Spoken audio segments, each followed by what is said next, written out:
रुमकी, रात हो चुकी है। तुम अभी तक यहाँ क्यों बैठी हो?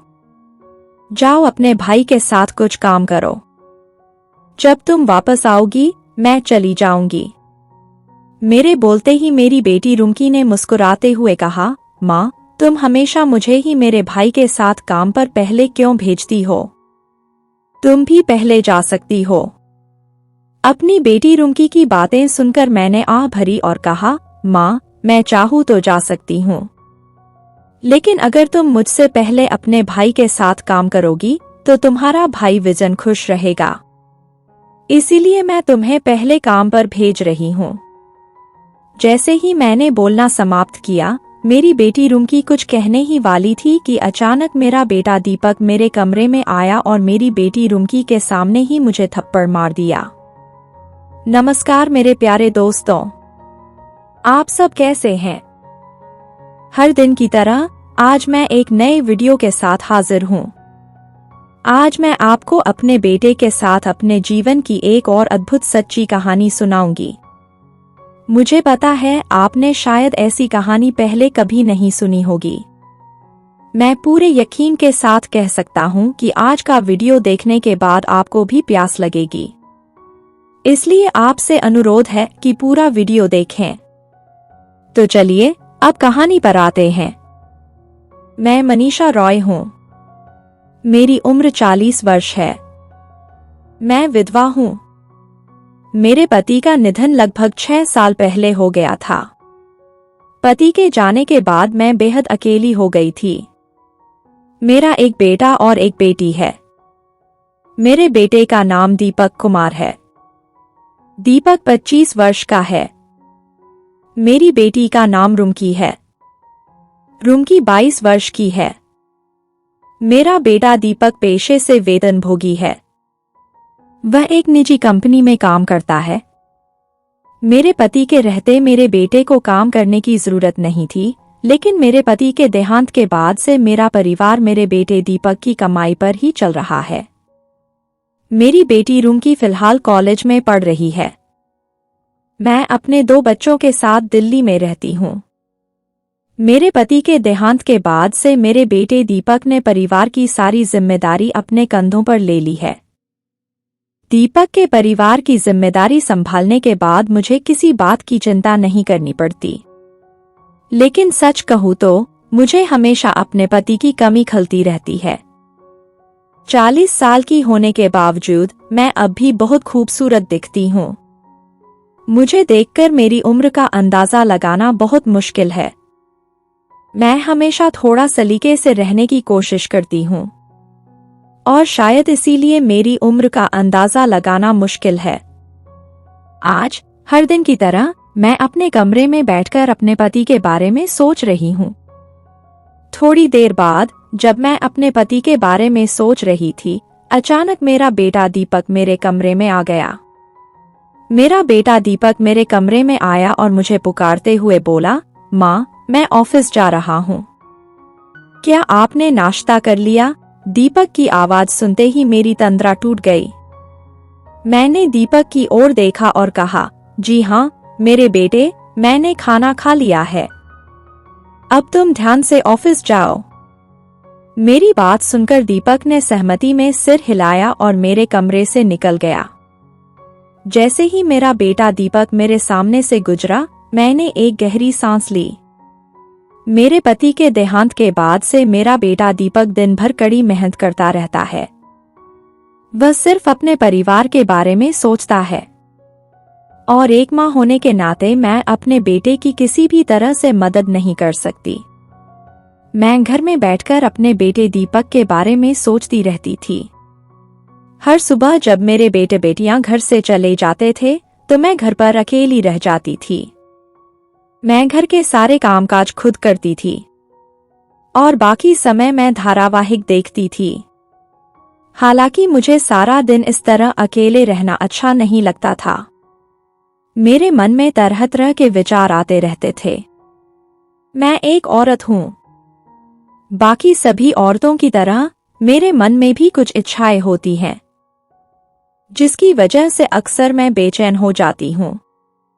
लेकिन मैं किसी तरह खुद को काबू में रखने की कोशिश करती हूँ, क्योंकि मेरा कोई पति नहीं है।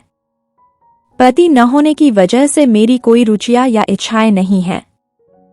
मैं पहले किसी तरह खुद को संभालती थी, और जब मुझे बहुत अकेलापन महसूस होता था तो मैं अपने मन को शांत करने के लिए काम करता था। काम करते समय मुझे कल्पना करना अच्छा लगता था। इसके अलावा जब मैं काम कर रहा होता था तो मेरे मन में कोई और विचार नहीं आते थे। मैं अपने कमरे में बैठकर कुछ देर इन बातों के बारे में सोचता रहा। कुछ देर सोचने के बाद मेरा मन थोड़ा बेचैन हो गया। मेरा मन बेचैन हो गया, मैं शांत नहीं बैठ सका। मैं बिस्तर से उठा और तैयार होने चला गया।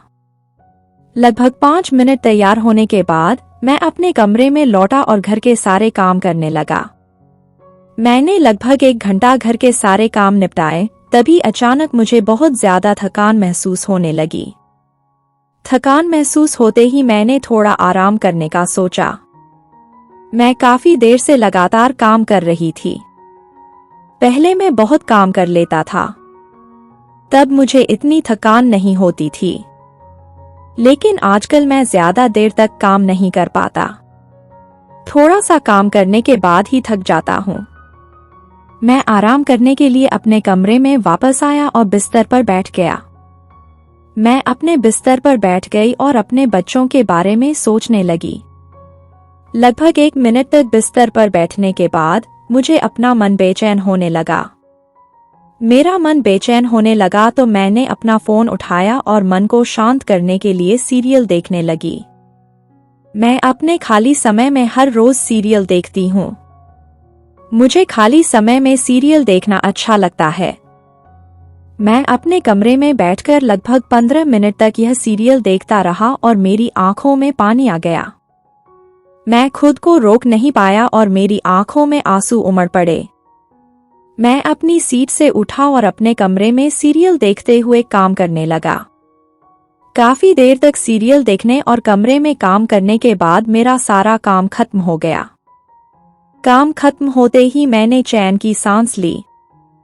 जब मेरा मन बेचैन हो जाता है तो मैं अपने तरीके से काम करता रहता हूँ। इससे मेरा मन शांत रहता है। जैसे ही मैंने अपना सारा काम खत्म किया, मेरी बेटी रुमकी कॉलेज से घर आ गई। रुमकी की आवाज सुनकर मैंने जल्दी से अपना सारा काम समेटा और घर से निकल गई।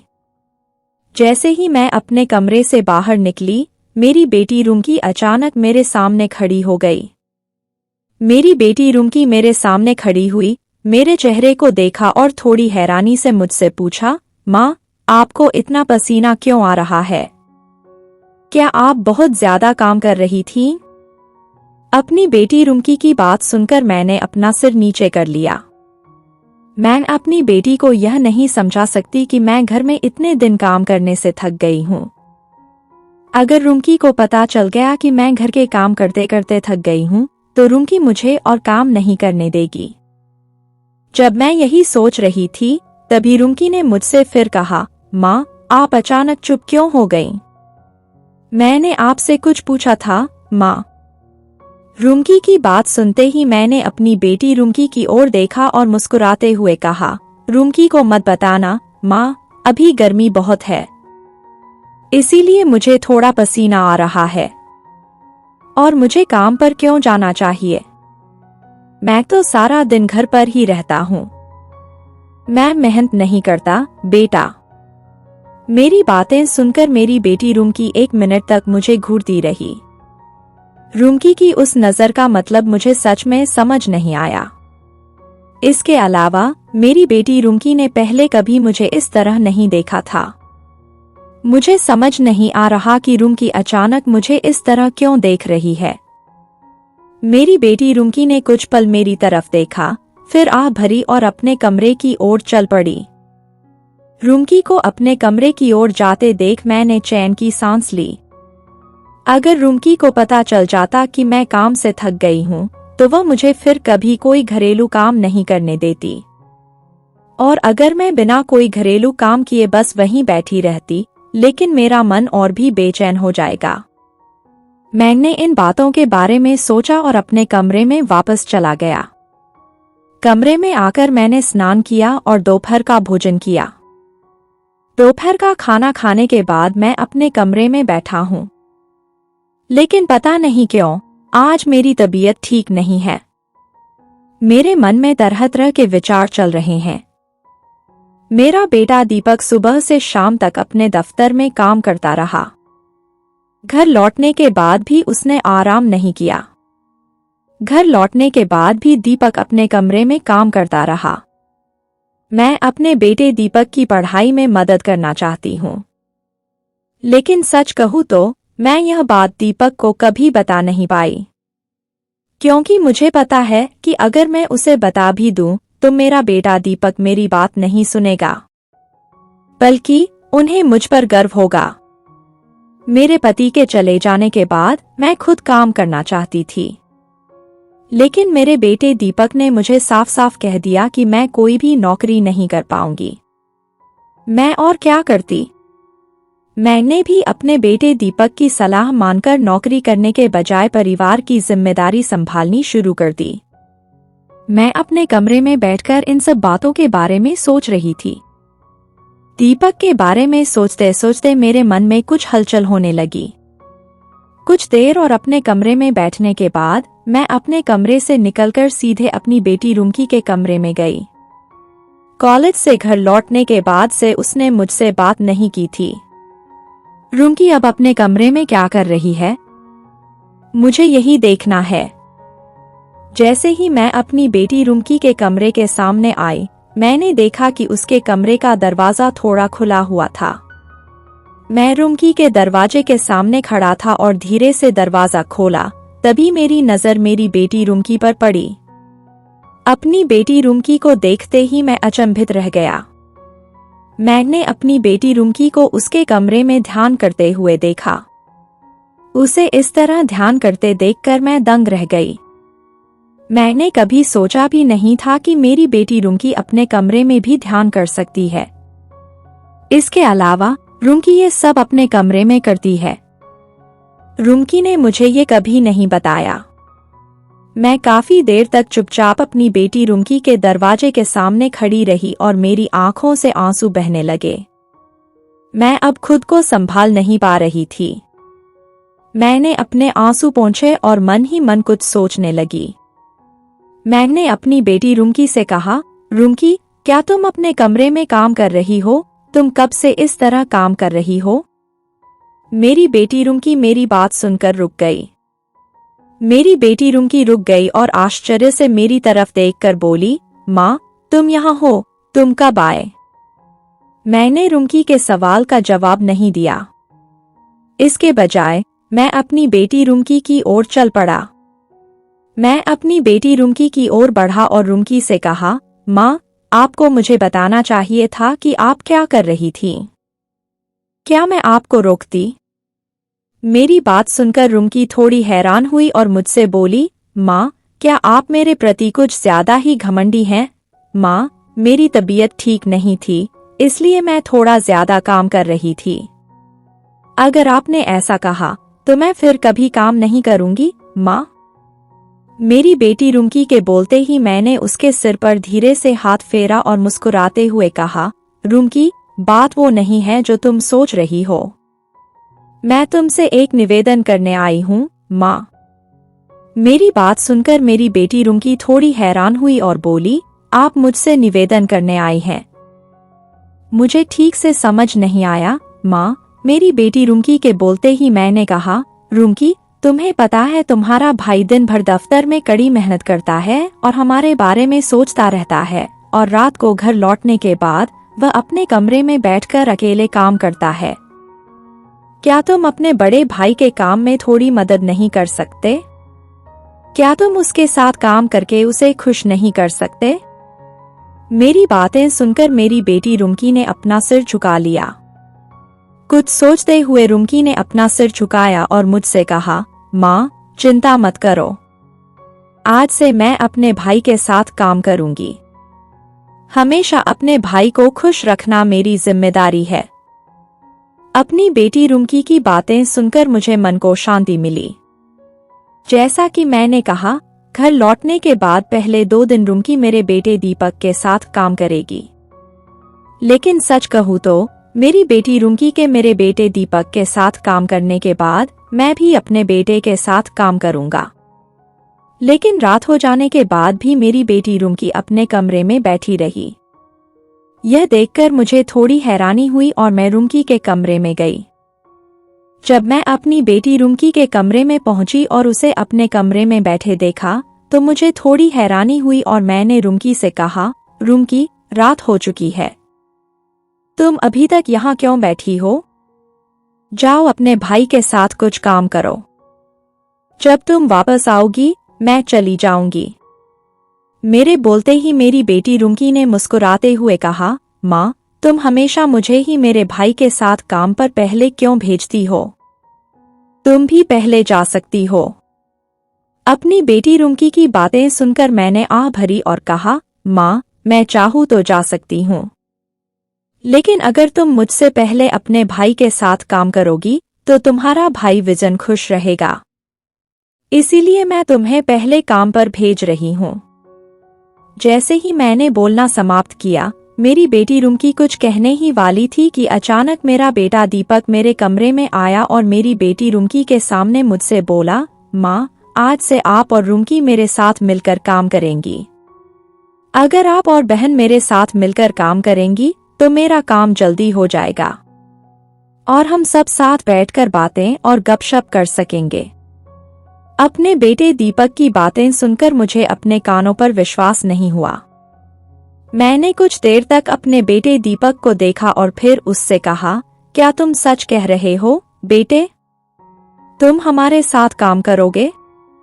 मेरे इस सवाल के जवाब में मेरे बेटे दीपक ने हंसते हुए कहा, मैं सच कह रहा हूँ माँ, आप मेरे साथ आइए। यह कहकर दीपक मुझे और मेरी बेटी रुमकी को अपने घर ले गया। जैसे ही मेरे बेटे दीपक ने हमें अपने घर लाया, मेरी बेटी रुमकी और मैंने अपने बेटे दीपक के साथ मिलकर काम करना शुरू कर दिया।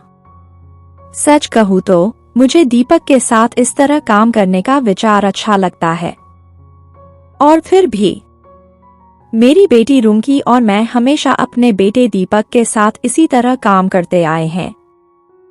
मुझे अपने बच्चों के साथ बैठकर बातें करने और इस तरह काम करने का विचार बहुत अच्छा लगता है। आज मैं दिल से बहुत खुश हूँ। तो दोस्तों, यह मेरे जीवन की एक सच्ची कहानी थी मेरे बेटे और बेटी के साथ। आज की कहानी आपको कैसी लगी मुझे कमेंट्स में जरूर बताएं। प्यारे दोस्तों, आज का वीडियो यहीं समाप्त होता है। अगर आपको हमारा वीडियो पसंद आया तो कृपया इसे लाइक करें और चैनल को सब्सक्राइब करें। आज के लिए अलविदा। कल एक नए वीडियो के साथ मिलते हैं। तब तक सभी स्वस्थ रहें। धन्यवाद।